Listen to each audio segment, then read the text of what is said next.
On a une nouvelle question de Amine qui demande « Salut Nassim, combien de fois par semaine travailles-tu les grands groupes musculaires tels que les pecs et le dos? Une fois par semaine, est-ce suffisant pour avoir un bon développement ?» Alors Amine, j'aime bien m'entraîner avec un gros volume et donc je fais en général 2 séances par semaine pour tous les groupes musculaires, que ce soit les gros groupes musculaires ou les petits groupes musculaires. De temps en temps, je n'entraîne qu'une seule fois les groupes où je me sens très bien, comme les pectoraux et les quadriceps. Après, à toi de voir comment tu peux organiser ton programme d'entraînement, mais si tu as le temps, je te recommande de doubler le nombre d'entraînements par semaine. Tu ne peux que progresser plus rapidement. On poursuit avec une question de Noah qui demande « Les étirements peuvent-ils rallonger un muscle? Exemple, augmenter la longueur d'un muscle court, un biceps court ou un mollet court ?» Malheureusement Noah, c'est pas possible. Les étirements ne vont pas pouvoir modifier la structure de ton muscle et c'est surtout dû à la génétique en fin de compte. Et si tu as un muscle court, il y a de grandes chances pour que ton muscle reste court en fin de compte. Cependant, avec l'entraînement et en prenant de la masse musculaire, peut-être que tu peux donner l'impression que la structure de ton muscle a changé. Et honnêtement, tu ne devrais pas trop t'en faire pour ça. Voilà, c'est pas parce qu'un muscle est court que forcément il va être moins joli ou en tout cas que son développement sera moins intéressant que d'autres groupes musculaires. On enchaîne avec une question de Johnny qui demande « Peut-on garder un bon volume de glucides dans les dernières semaines de préparation et arriver shredded ?» Shredded, ça veut dire sec en anglais. Et Johnny, oui, je pense que c'est possible.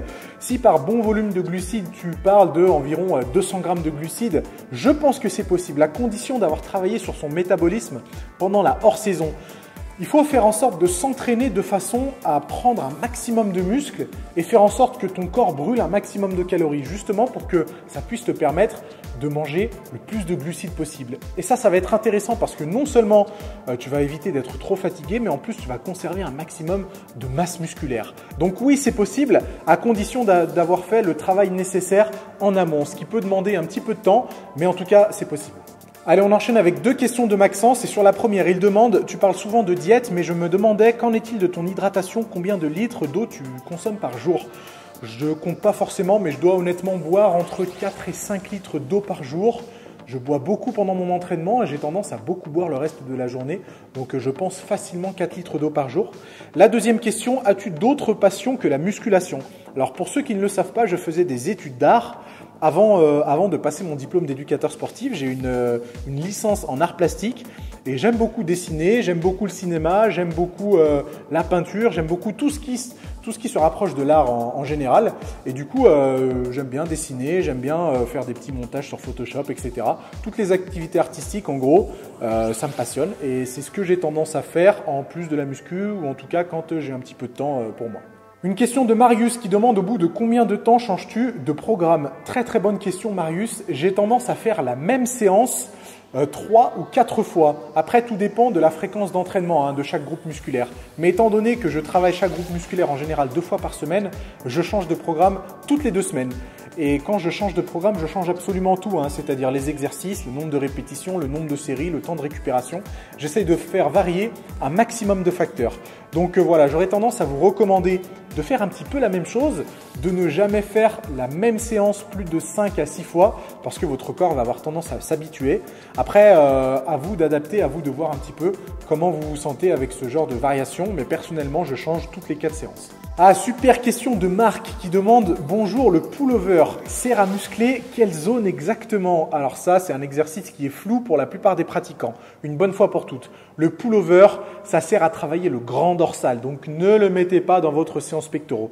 Je sais que Schwarzenegger avait tendance à le mettre dans sa séance pec et que vous avez sûrement tous dû voir Pumping Iron et tous les mecs des années 70 faire du pullover dans leur séance pec. Ils pensaient à l'époque que ça pourrait leur permettre d'étirer la cage thoracique et du coup d'avoir une poitrine plus imposante. On sait maintenant que c'est faux, on sait que c'est pas possible. Par contre, le pullover, c'est un excellent exercice d'isolation pour le grand dorsal. Ça va vous permettre justement d'optimiser l'étirement et d'avoir une isolation parfaite, à condition de bien le faire. Donc personnellement, c'est pas un exercice que je fais très souvent. Je parle du pullover à l'haltère. C'est pas un exercice que je fais très souvent. J'ai tendance à le mettre dans ma séance quand je fais pec et dos en superset. Du coup, je finis par le pullover en fin de séance. Ça me permet de bien étirer mon grand dorsal et honnêtement, je me sens super bien après. Donc pullover, grand dorsal. On enchaîne avec une bonne question de Matt qui demande: les protéines sont-elles néfastes pour les reins? J'avais cru lire un jour qu'il faut boire 1 litre d'eau pour 50 grammes de protéines afin d'éliminer correctement les déchets. Qu'en penses-tu? C'est absolument faux, hein, Matt. Il n'y a pas de quantité d'eau recommandée par rapport à ta consommation de protéines. Effectivement, il faut bien s'hydrater, ça c'est sûr et certain. Mais je ne pense pas qu'en buvant 6 litres d'eau, tu vas contrecarrer les effets néfastes de la protéine. Mais de toute façon, il n'y a pas d'effet néfaste. Donc si tes reins sont en bonne santé, tu n'as pas à t'inquiéter sur les effets de la protéine sur tes reins. Tu peux même y aller les yeux fermés. On poursuit avec une question de Lucas qui demande: la fenêtre anabolique après l'entraînement est-elle une légende? Alors non, c'est absolument pas une légende, hein. Il y a même pas mal d'études qui ont été faites sur le sujet et qui démontrent que tu as tout intérêt à consommer une source de protéines à assimilation rapide dans l'heure après ta séance de musculation. Si par exemple tu attends 4 ou 5 heures après ta séance de muscu pour consommer un repas ou un shaker protéiné, il y a de fortes chances pour que tu progresses moins que quelqu'un qui a pris un shaker directement après sa séance. Donc non, ce n'est pas un mythe, la fenêtre anabolique existe bien. Donc j'aurais tendance à te conseiller de consommer les nutriments nécessaires après ta séance. On a une question de Souleymane qui demande: quand tu as commencé la muscu, tu pesais et tu mesurais combien et par rapport à aujourd'hui? Quand j'ai commencé la muscu, je crois que je pesais entre 68 et 69 kg pour quelque chose comme 1m85 ou 1m86. Maintenant, je mesure 1m86, 1m87 dans les bons jours. Et je pèse, aujourd'hui, je pesais, je crois, 102 kg. Donc, ça fait une bonne petite différence, je crois, en 8 ans. On poursuit avec une question de Wilfried qui demande: salut Nassim, est-on obligé de faire 6 repas par jour pour prendre de la masse? Absolument pas, hein. J'aurais même tendance à te conseiller de faire un tout petit peu moins de repas, genre 3 ou 4 dans la journée. Au final, de toute façon, c'est ton apport calorique général qui va être important, quel que soit le nombre de repas que tu fais dans la journée. Mais plus tu vas faire de repas, moins tu auras tendance à prendre soin de ta sensibilité à l'insuline. Et sur le long terme, ça peut t'empêcher de prendre la masse musculaire que tu aurais voulu gagner. On poursuit avec une question de Laurent qui demande: salut Nassim, fais-tu des séries dégressives et pourquoi? Alors oui Laurent, je fais des séries dégressives et je pense même que c'est la meilleure technique d'intensification.